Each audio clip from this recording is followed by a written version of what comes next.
Chullin Daf Tzadik Daled says the Mishnah that you're allowed to give a guy a complete thigh with the Gid Hanosh in it, and there's no problem.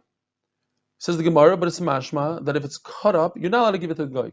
There are two types of places that Jews live, and most of the butcher shops are Jewish.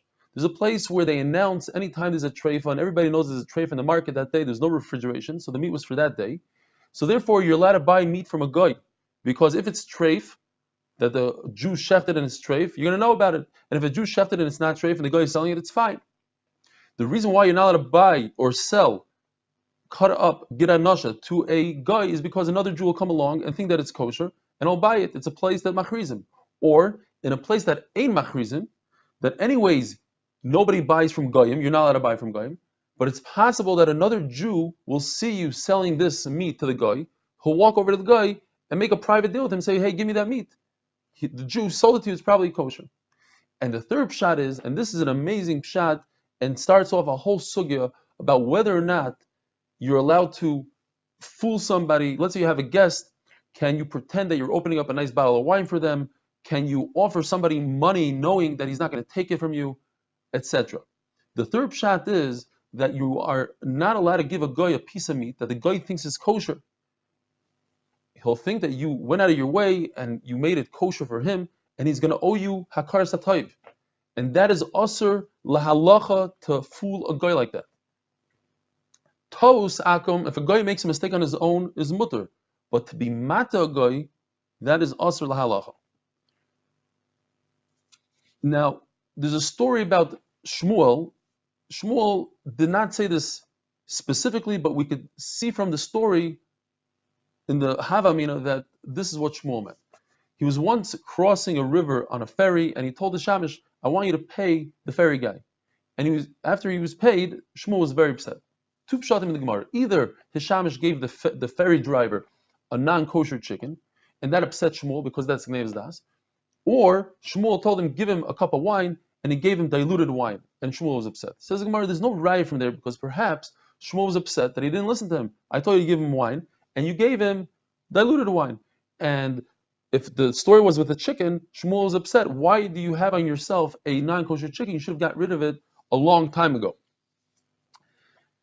Says the Gemara, halachas in Gnei's Das. Remeir says it's usher to ask your friend to come eat by you, knowing that he cannot eat by you. But he's going to owe you a favor now because he thinks you're a nice guy and you wanted to invite him. You're not allowed to offer him gifts, knowing that he's not going to accept the gifts. And you're not allowed to offer him to use your oil when you don't even have oil in your bottle. However, says the Gemara, in that case even, where you have nothing to offer him and you offered him falsely, if you're doing it in front of a lot of people and that creates covered for him, then you're allowed to do it. Says Gemara, you're not allowed to open up and say that, according to Rashi, say that you're opening up this barrel for him, and he thinks that now you're going to have a great loss because once the barrel is open, you have to get rid of the wine.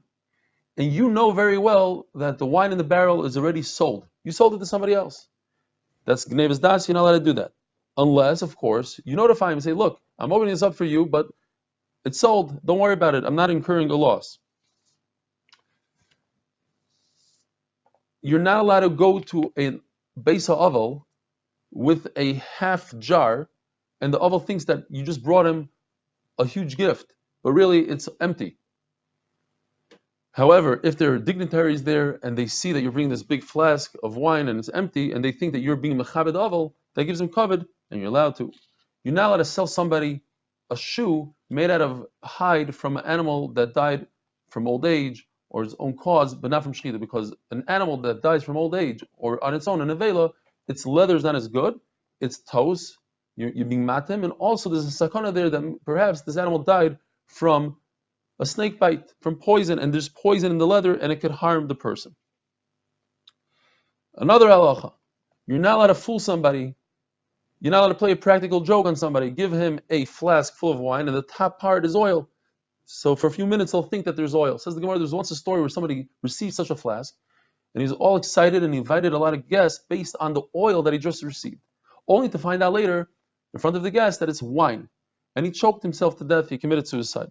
Once we're talking about suicide, the Gemara says another scary story, that the halacha is you're not allowed to offer, if you're a guest, you're not allowed to offer the food to the children of the host. There was once a story where somebody didn't have any money. It was there was famine, and he only had 3 eggs worth of bread or whatever it was, very small amount of food, and he gave it to his guest. And the guest saw that the child was very hungry, the child of the host, so they gave him the food. And when the host saw that, he took his own child and killed the child. The wife saw that he killed the child, so she went on the roof and she jumped off the roof. He saw that his wife and the child are dead, so he jumped off the roof. So the halacha is you're not allowed to offer food to the host's child. There's a brisa that says that you're allowed to give a Jew a full thigh with the Gid HaNasha, and you don't have to take out the Gid HaNasha.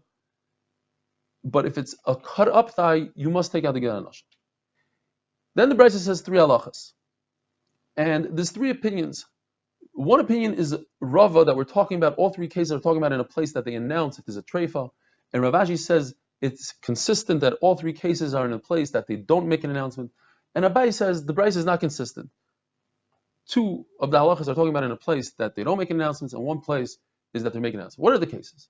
First case is that you could send a guy a full thigh, and you don't have to take out the gid.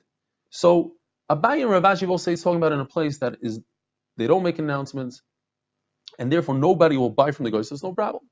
According to Rava, it's in a place that they make an announcement, and we're not worried because they make an announcement, that day he's not going to buy it.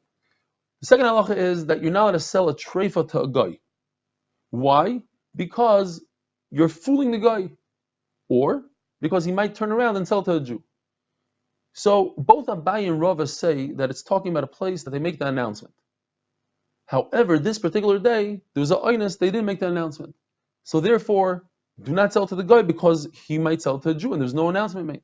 But Rav Ashi says it's talking about a case where there was no announcement. There's the place there's no announcement. He's consistent. All 3 cases are no announcement. And the reason why you can't sell him a treifa is because maybe a Jew will see it, even though you typically don't buy meat from a guy, but another Jew will see that you sold it to the guy and he'll do a deal with him. And then finally, the third halacha is you're not allowed to tell a guy, go buy me meat. You're not allowed to make a guy a shliach to buy you meat. Why? Because he might forcefully take the meat from the Jew, the butcher, and keep the money for himself. Or he might buy a treifa and give you the treifa. So both, according to Abai and Rav Ashi, is talking about a place that they never make announcements, and therefore a Jew doesn't buy from there, so he'll be able to buy this treif meat. According to Rava, there's a place that he does make an announcement, and since Jews buy meat that day, so the guy won't know. The guy will give this. The butcher will give the guy meat that he can't sell to Jews. He'll just give him the treifa, and the guy will give it to the Jew. Now, what exactly do they announce? As the Gemara, they announce, Nafal, we came upon, we have meat that's good for goyim. Why don't they say the truth? We have meat that's treifa, because then the goyim won't buy. But isn't that fooling the guy? No, says the Gemara, the guy fooled himself. That's considered, they were mad to themselves.